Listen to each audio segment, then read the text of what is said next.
علاش كنرجعوا لنفس الدوامه بعد ملي كيسالي رمضان داير بحال واحد المرايه اللي كتوريك واحد النسخه نقيه من راسك، تعيش فيها بواحد النوع من الصفاء ديال الروح، كتنضبط واحد شي شويه.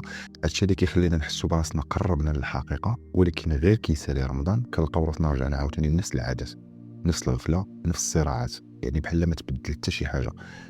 علاش كاين هذا التناقض هذا؟ وعلاش في رمضان كنحسوا بالنور ولكن من بعد كيرجع عاوتاني نفس المشكل؟ واش التغيير اللي كنعيشوه كيكون حقيقي ولا غير واحد الحاله اللي كتكون فرضتها الاجواء؟ ولا كيكون المشكل فينا حنايا؟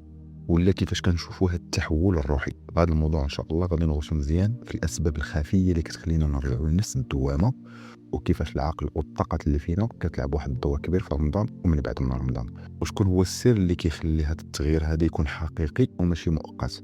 هذا الفيديو الاخوان كنت هو نحطو البارح بلاصه الفيديو ديال الخوف، ولكن ذاك الفيديو ديال الخوف كان مهم وقلت نسبقوه، ولكن ماشي مشكل. اليوم ان شاء الله غادي نحاولوا نهضروا على هذا الشهر الكريم رمضان.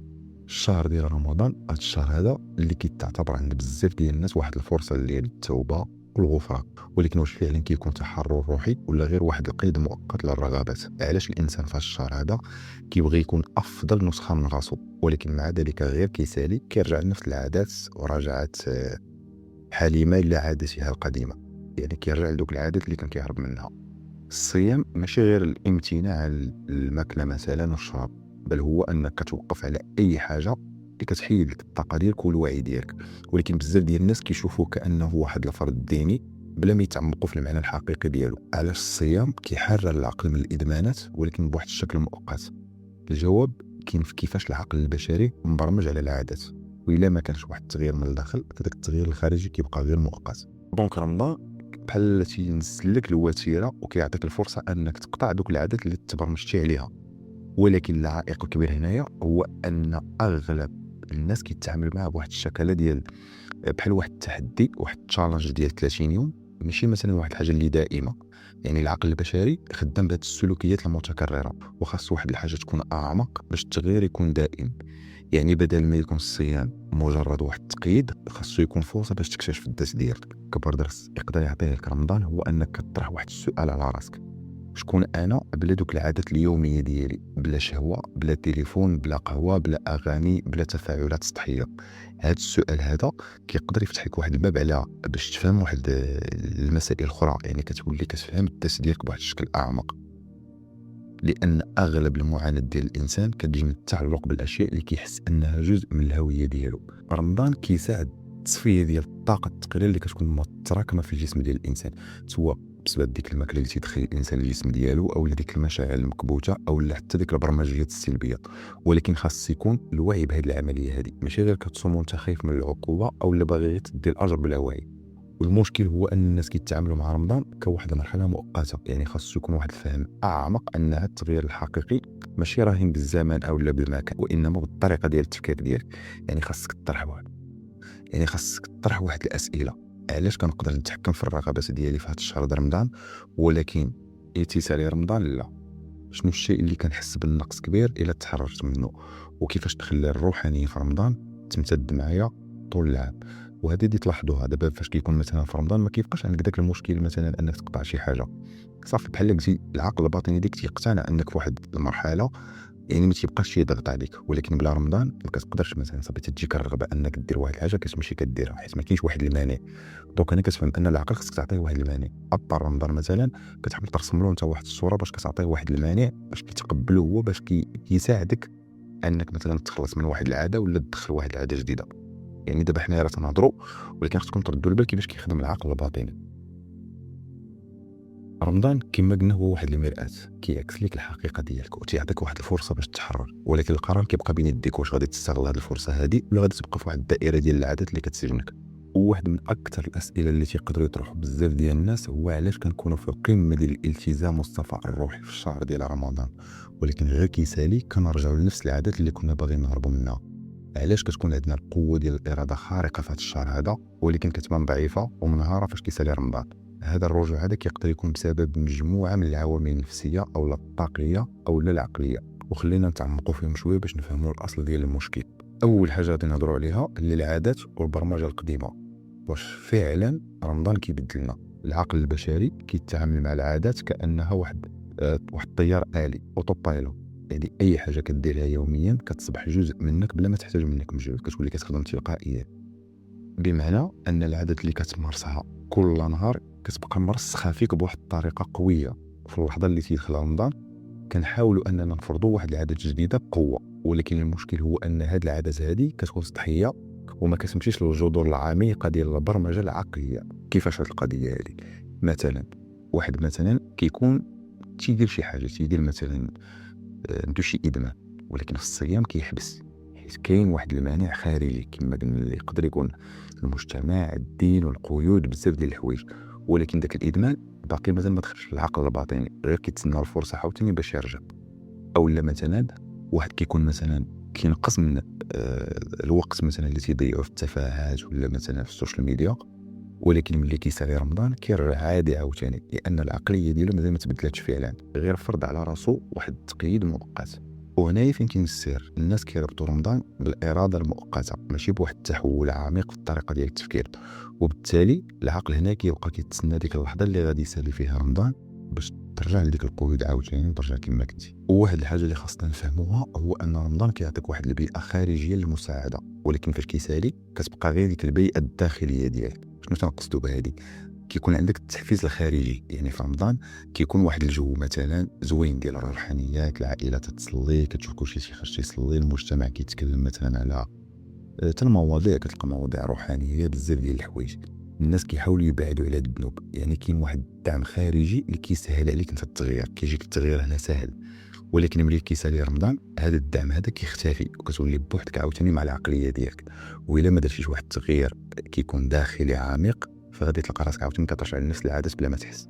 لهذا السبب هذا اي تغيير خاصو يكون من الداخل وماشي من المفروض يكون من الخارج، والا راه غادي يزول مع دوك المؤثرات الخارجيه. رمضان كيعلم الناس على ضبط النفس، ولكن المشكل هو اننا كنخلطوا بين الكبت والسيطره الحقيقيه.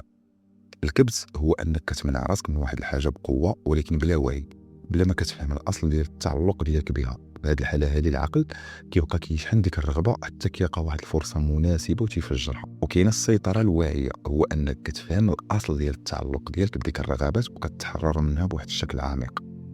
مثلا في رمضان بعض الناس مثلا كيحاولوا يبعدوا على الغضب، ولكن غير كيسالي رمضان كيرجعوا كيفقدوا الاعصاب ديالهم، حيت في الاصل ما كانوش كيحلوا المشكل ولكن غير كيكبتوا. ولا مثلا الناس كتقرر تبعد على مواقع التواصل كما قلت لك في رمضان، ولكن من بعد العيد كيرجعوا عاوتاني لواحد الادمان كبر، حيت الدماغ ديالهم ما تعلمش يكون حر منها. غير بحال قلتي صبر حتى سالت ديك المده. الحل هنايا هو ماشي انك تحبس واحد الحاجه بقوه، بل انك تفهم علاش كنتي محتاجها اصلا وكتحرر العقل ديالك منها وماشي تحبسها مؤقتا. والدماغ عنده واحد الماده سحريه اللي كامل كتعرفوها اللي هي الدوبامين، وهي اللي مسؤوله على داك الشعور بالمتعه والتحفيز. في رمضان كاين واحد التغييرات كبيره في كيفاش كيتفرز الدوبامين. قبل رمضان المتعه كتجي من العادات اليوميه بحال مثلا الاكل او القهوه او مثلا تخرج دير شي حاجه، المهم ديك المتعه اللحظيه. في رمضان كنقطعوا على بزاف ديال هاد المصادر وكنعوضوها بواحد الحاجات اخرى بحال الروحانيه او الصلاه او العباده. ولكن من بعد رمضان الدماغ كيبغي يعوض النقص وكيولي باغي يرجع عاوتاني لمصادر المتعه القديمه. علاش؟ حيت كيكون تحرم منها واحد المده طويله. ولهذا السبب هذا كاينين بزاف ديال الناس فاش كيسالي رمضان كيرجعوا مثلا لذاك الاكل المفرط، اولا مثلا تيولي تيشري اي حاجه، تيولي مثلا يعني تيرجع كما كان. وحتى بعض العادات السلبيه اللي كانوا حابسينها في رمضان تيرجعوا لها. وهنا واحد الحل نديه معك هو انك ما تخليش رمضان وما تشوفوش بحال واحد المرحله ديال الحرمان، بل واحد المرحله ديال اعاده البرمجه. يعني هو بحال واحد المرحله كتحاول تبرمج فيها العقل ديالك من جديد. وإلا بغيتي رمضان يكون فعلا نقطه تحول خصك تبدل الطريقه اللي كتشوفوا بها، يعني بدل ديك العقليه ديال تشالنج مثلا مؤقت بواحد العقليه ديال اعاده البرمجه. ماشي رمضان هو الوقت اللي خاصك تبعد فيه على العادات السلبيه، بل هو فرصه باش تفهم علاش كنتي متعلق بها وتبدلها بواحد القناعات ديالك، وتبدل القناعات ديالك عليها. وركز على التغيير الداخلي وماشي فقط التغيير السطحي. ما تحاولش تحبس شي حاجه لانك مجبر، ولكن حاول تفهم السبب العميق للتعلق ديالك بها. وما تعولش على البيئه الخارجيه، يعني صنع واحد البيئه ديالك خاصه. يعني ما تخليش الجو ديال رمضان هو السبب اللي مخليك ملتزم، بل حاول تخلق واحد النظام ديالك اللي يعاونك باش تبقى مستمر في التغيير حتى من بعد رمضان. ومن الاخطاء اللي كيديروها بزاف ديال الناس انهم كيبغيو في رمضان يبدلوا كل شيء في دقه واحده، ولكن بعد رمضان ما تيقدروش، كيولي صعيب انهم يستمروا.